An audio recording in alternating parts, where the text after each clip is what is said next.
La démocratie est en recul dans le monde, c'est l'alerte lancée par l'Institut international pour la démocratie et l'assistance électorale, basé à Stockholm, en Suède.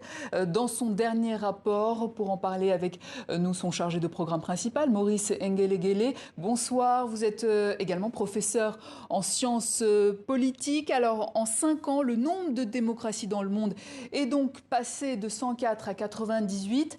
En Afrique, on est passé de 22 pays en 2015 à 18 en 2020. Quels sont les pays concernés par ce recul sur le continent?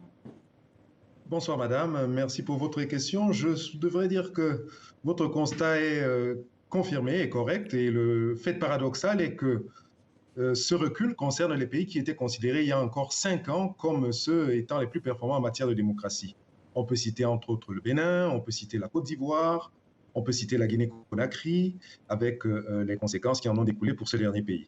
Mais alors, quels sont vos critères pour qualifier un pays comme étant démocratique ou non?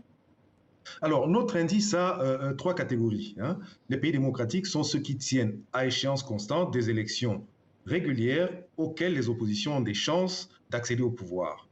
Les démocraties et les pays hybrides sont ceux dans lesquels les élections sont irrégulières et pour lesquels les oppositions ont très peu de chances d'accéder au pouvoir. Et enfin, nous avons les régimes autoritaires.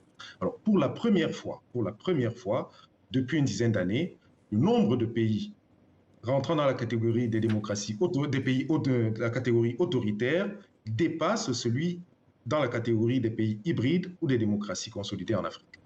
Alors, si un coup d'État est là pour mettre en dehors un régime autocratique, par exemple un troisième mandat anticonstitutionnel, qu'en est-il? Car souvent, ces militaires sont vus comme des sauveurs dans certaines situations inextricables par certains, il faut le dire. Il ne peut y avoir de rupture de l'ordre constitutionnel militaire qui soit considéré comme un soutien ou une assistance à la démocratie. Je crois que les coups d'État, et nous croyons à travers cet indice que les coups d'État sont un reflet des déficits de gouvernance que connaissent nos pays, et nous appelons à travers cet indice à une résilience et à une restauration du contrat social entre l'État et les citoyens, à une restauration de la gouvernance démocratique dans nos pays. Alors, vous dites que cette crise de la démocratie a été accentuée par celle du Covid-19, mais elle aurait commencé bien avant avec la montée des réseaux sociaux, des populismes et de la désinformation également, c'est ça? Tout à fait, tout à fait. De ce côté-là, malheureusement, l'Afrique n'est pas en reste. L'Afrique a appris de plusieurs régions dans le monde et a su utiliser les armes de la désinformation à l'encontre de ses propres enfants. Nous devons le déplorer, nous devons travailler ensemble pour qu'il y ait une espèce d'encadrement commun, conjoint et accepté de l'usage des médias sociaux dans la démocratie africaine. Alors une dernière petite question peut-être. Alors comme vous le savez, nous sommes en période de crise sanitaire. Un État qui obligerait sa population à se faire vacciner est-il toujours considéré comme démocratique selon vos critères? Ben, écoutez, votre question est difficile et à double tranchant parce que le droit à la santé est un droit individuel, mais un droit collectif également. Et la vaccination est pour se protéger soi et pour protéger les autres.